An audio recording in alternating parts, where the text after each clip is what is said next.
Aloha and welcome back to I Want My Angst TV Reviews. I'm Keiki and today we are going to be talking about the Netflix original movie, Finding Ohana. Let's do it.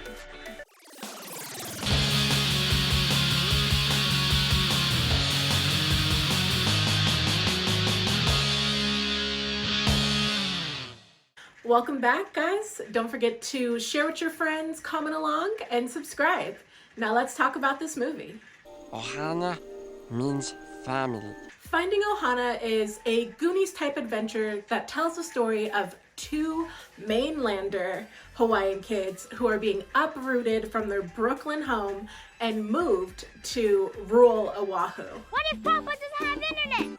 Which, I mean, as someone who grew up on Oahu in Honolulu, I don't know how rural that can be. I mean, 20 minutes from a mall really isn't that rural, but you know. Anyway, the kids embark on this amazing adventure where they not only learn about their Hawaiian history, but learn to have a better family relationship with each other. I was a huge fan of this film. As someone who spent the majority of their childhood in Honolulu, in Hawaii, it's so refreshing to definitely see people telling a story about Hawaiian family that is full of aloha. Aloha means a lot of things in Hawaiian. It's hello, it's goodbye, it can mean love. It's basically your spirit. And this movie has a ton of aloha. These are nice. Aloha. A beautiful thing about this movie is that it literally is a story of Ohana. Pili and Ioane are brother and sister, and growing up in the mixed-up city of New York, they really developed kind of a separate relationship from each other. You have Ioane, who's older, he's a teenager, he's all about girls and looking good, and you have Pili, this little girl who's obsessed with geocaching, which makes you like a real-life treasure hunter. We do not follow maps to buried treasure, and X never, ever marks the spot. Like any Hawaiian kid, it doesn't take much time for you to get up to an adventure. And that's exactly what Pili does. While rummaging through her grandfather's old things and belongings, she comes across a journal. And in this journal is laid out an adventure of a lifetime to a treasure unknown. I'm going on an adventure! Pili, like any young heroine, of course needed a sidekick. And she definitely got one with a local neighbor who was down for the ride. And whatever she needed to do to accomplish this adventure she was going to go on, whether or not she had a sidekick.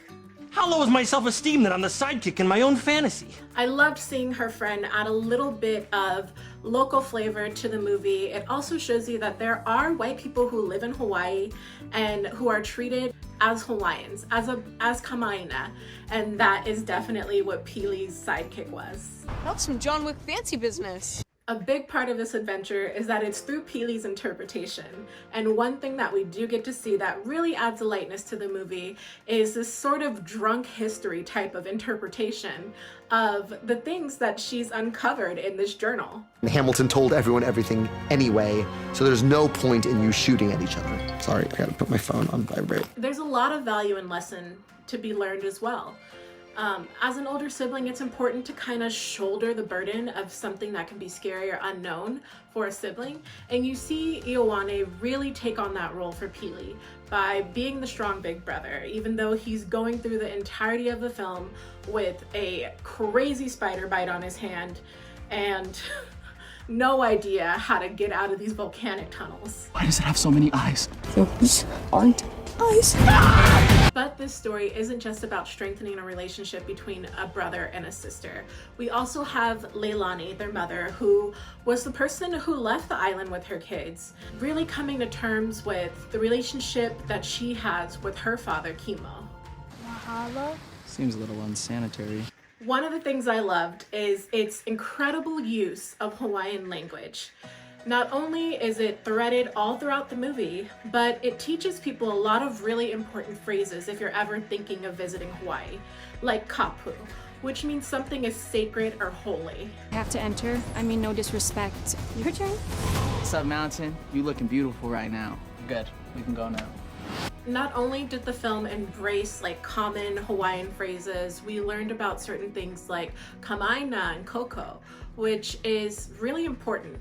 It may seem a little bit on the nose how much they drill these phrases into people throughout the movie, but it's actually really integral to understand what these things mean because they're actually very important to the Hawaiian culture. Just like the mainland, Hawaii is another one of the many places that the US has colonized. But Hawaii has a very deep-rooted culture that they're determined not to allow to be completely erased. The land of Hawaii is very sacred. The land of Hawaii is very beautiful. There are a lot of things of these islands that are unique to this world. And it was really nice to see the gaze of Hawaii outside of Jurassic Park and Lost, even though we do spend a ton of time on the Kona Ranch and it's pretty obvious. And it's called out. I love the call outs to certain films or TV shows that were shot there because it gives you an idea to let you know that there are a lot of things that can only specifically be experienced in Hawaii.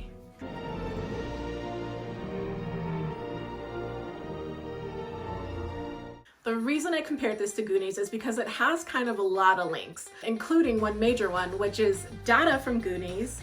As we all know, Ke Kwan, also Short Round from Indiana Jones. Okie dokie, Dr. Jones, hold on to your potatoes. So this guy knows adventure.